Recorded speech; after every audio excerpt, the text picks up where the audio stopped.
Off the breasts. Okay, so from underneath the shoulder down to the top of the leg. Yeah, there's one.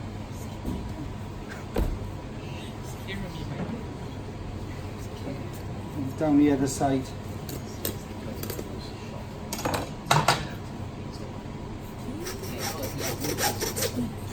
Don't slip.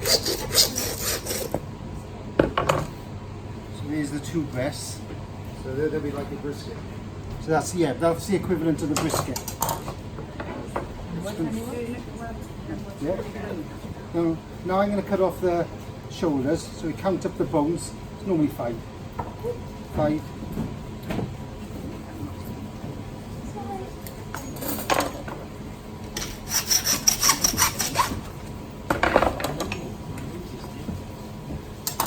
So that there is 2 shoulders of lamb. So that's what would be called in this form like this. It would be called a short form. So I'm just going to take off the shoulders themselves.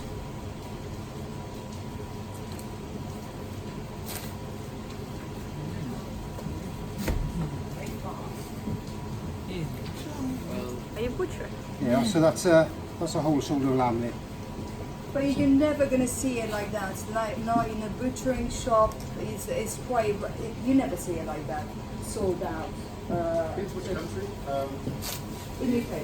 In the UK, yeah. So you'd say the difference between oyster cut and square cut in the body? So you're going to see it surely the oyster Yeah. cut. So that's the oyster cut would be when you take the shoulders off in one piece. So you could oyster cut the shoulder off the lamb without taking it off there. Okay. But for the UK market, they tend to want the best ends. Yeah. So you would need to take it off there anyway, if that makes sense. So this here is the neck of lamb. So your middle neck fillet, so you sell, is that piece there. Okay, that piece there is not much of a great in the market for that. That's the scrag end, which is really slow cooked, really. Yeah. So if it was beef, it would be called, anyone? That part there. This part here. Yeah, if it was, Oh yeah, that if it part was there. beef, what cut would it be? The muscle, the meat fillet. From there. And it is. It's give you a clue. It's up from the sirloin. No, ribeye. Very good. So I'll just cut those off now. is how Leg fillet, actually it's a leg fillet. It's the ribeye. Yeah, that's what Have you guys ever tried leg fillet before? No. It's actually one of my favorite cuts in a lamb. You're going to try it today. It's so beautiful and tender because you have all this marbling and fats around. So it's really slow cooked. It's just superb. Yeah, and obviously there's 2 per animal, so that's the one from the other side.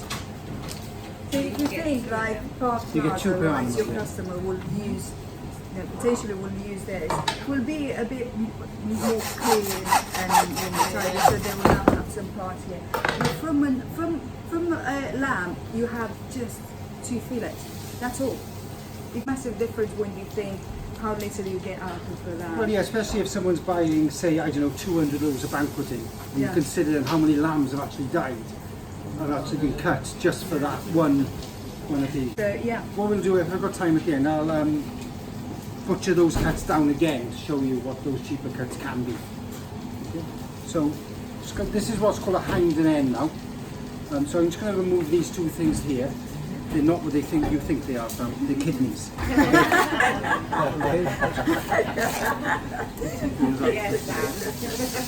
Right, I'm just going to remove the breast end now, okay? So there should be 8 bones. 2, 3, 4, 5, 6, 7, 8. Should be a joint here. So what's on the best end? So that's what you're going to get out of it. So that's the best end there. Yeah. So what comes No, from they're pig right. what comes from the best end? rock and saute. Yeah. So you've got the saddle there. It comes down in a minute. So just gonna French trim one of these now.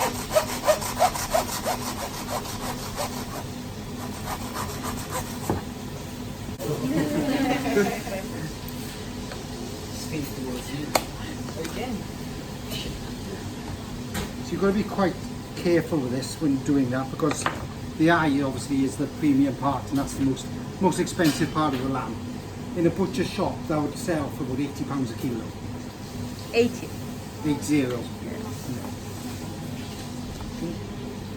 So as the shoulders are on here, there's a little bit of the blade bone left in it. That's the end of the end of the shoulder blade. So what you can see from this, how much work you will see. Are you going to do a French? Yes. French. So you're going to see it from here, how much work is done to achieve this, to have those beautiful clean bones. So this is what you have with our products, the consistency of having an excellent butchering product that doesn't need any extra work from it.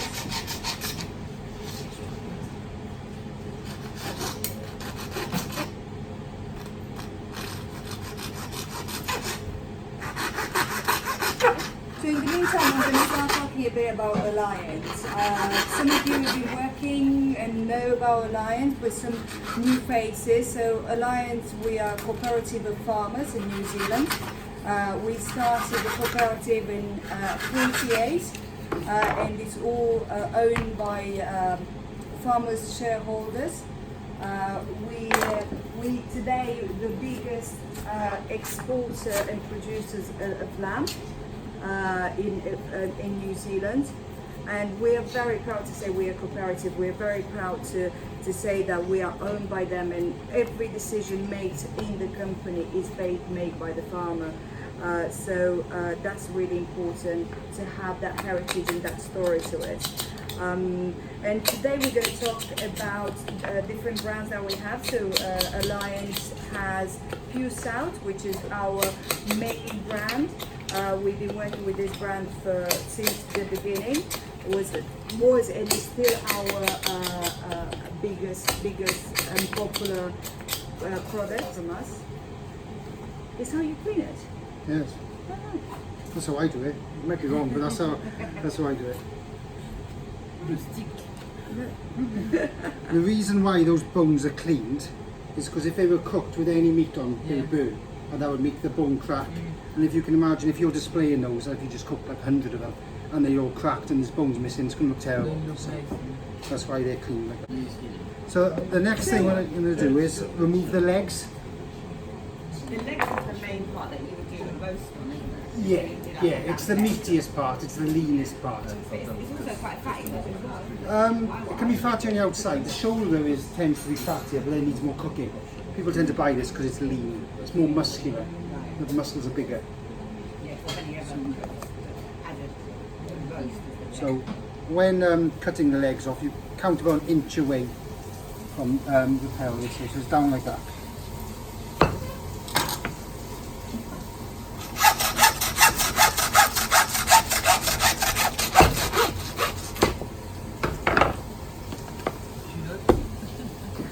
Yeah, so there's the two legs of lamb. Okay.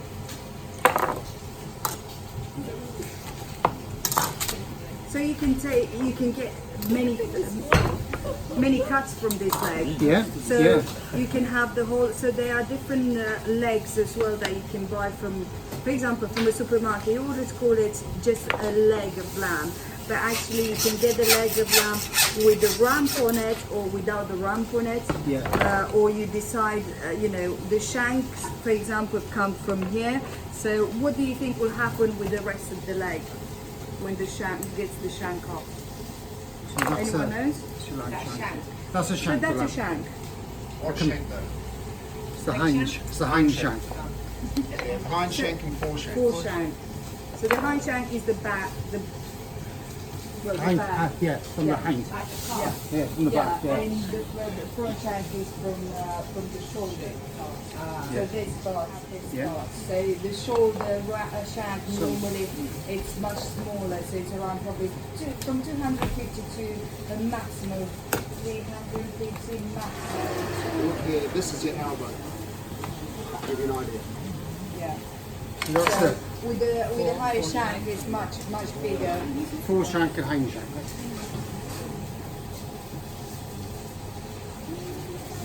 People don't really use the Not really. It's called a long saddle. So it's got the rumps on it, or the chumps, and then the saddle. So at the moment, the product that you have in stock, do you know what product you have? What do you have at the moment? Loin. Cuts, like we have the... From the top of the leg. Okay? Okay, obviously we buy these in, but they don't look anything like that. That's part of the saddle. That's the end of the long saddle, between the saddle and the legs. So obviously the way we buy it looks nothing like this, but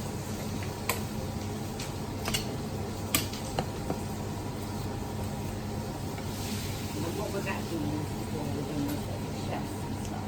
well, I'm just going to show you now how it. So that there is how we pretty much buy them. So this is a lamb rump now. That's how they come. So before those in the packing room. Yeah. Yeah. Have a decal ramp that we're looking to list at the moment. Is that correct? So say it again. So this is the whole ramp that we have for Tamana, but we're looking to list the decal one. So what we'll do is, once Michael's finished, That's a boneless rump and that's a decut rump. They're very similar. There's not much difference in the cutting of them. The yellow bit there, that's called a paddy whack. So that's really, It's really tough. You won't be able to eat that. you don't eat that, so that needs to be Very taken gristly. off. Yeah, you can pull a car with that. It's really, really tough. So that's the boneless saddle. What I'll do. Pull us some bun for this. These, they're very really, really. What I'll do the canon out of this. The canon of lamb, which is the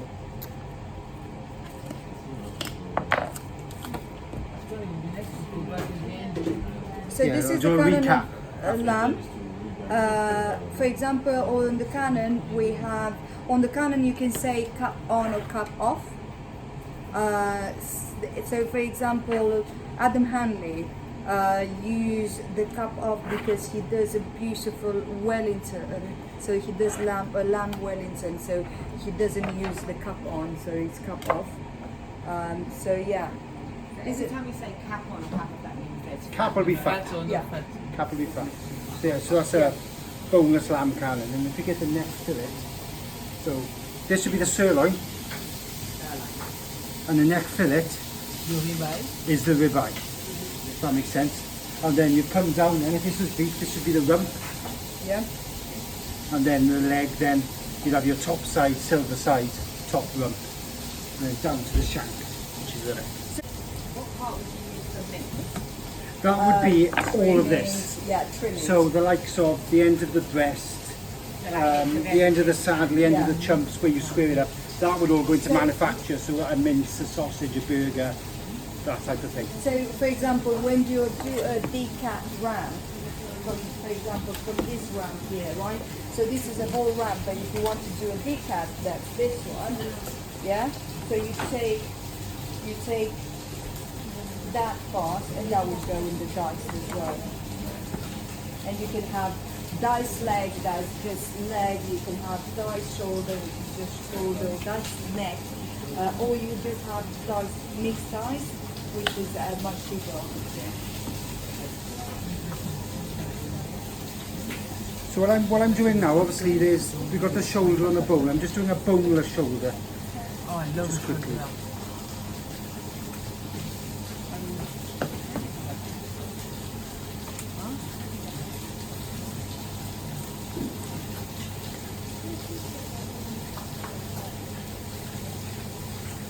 So what we wanted to achieve today, guys, is to gain you some more knowledge about lamb and go in front of the chef with a bit more knowledge. And of course you will want to have Michael, you will want to use and abuse Michael because you know he has the knowledge business-wise. Steady on. Business-wise. But you know, if you go in a meeting and you see the lamb, you know, you can start a conversation about lamb, you know, you can feel confident to talk about it. So for that reason, we wanted to bring this together today, remind you about the history and the heritage of Alliance, which they're very important to us, but actually sells very well as well because it's not just lamb from New Zealand, but a cooperative of farmers. You know, you can track our lamb, all our lamb, back to the farm. You know, it's a wonderful relationship that we have, and those are the selling points for you. And you can see like.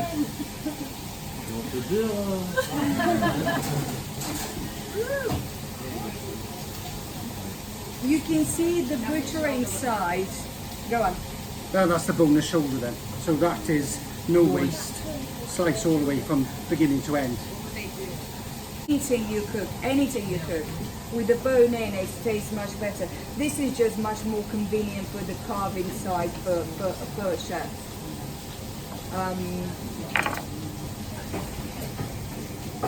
You continue, please, yes. Yeah. Please continue. So what you see today, this butchering, apart that, you know, Michael, he comes from many years of training in butchering and has a lot of experience, he's very fun.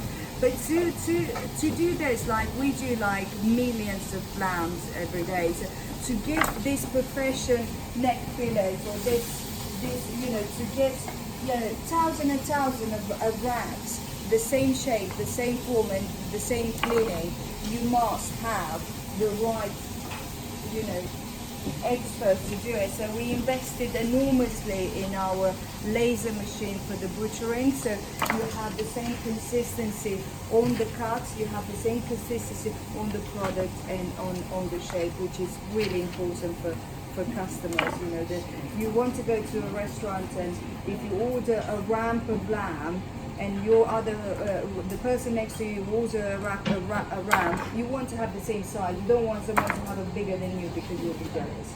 So the consistency is really important, and that I think is one of very big thing for us. The consistency of the butchering and the products, obviously, because. Yeah. Can we show the cap off, cap on lamb rack? Lamb rack, yeah, we can, yeah. Yeah, just once you've done that one, it'd be good to see that. Yeah, obviously that's the rack I did earlier. I took the canon out of the one previous. That's the shoulder. So that's the cap on. This is really important, guys, to understand this bit of information. So, cap on, that's the one I did earlier. Yeah, cap on.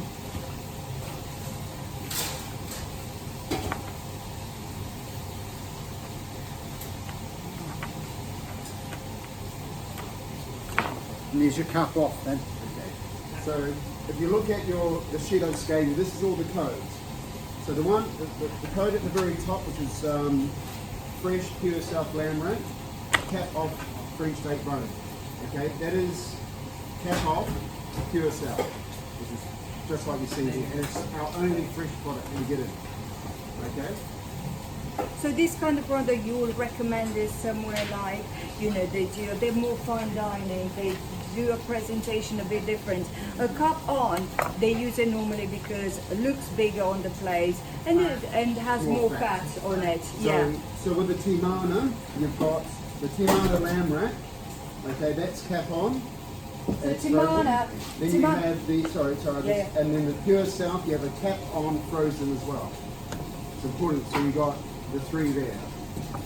Pure South cap on, Timana cap on, both frozen, then a fresh cap off, Pure South.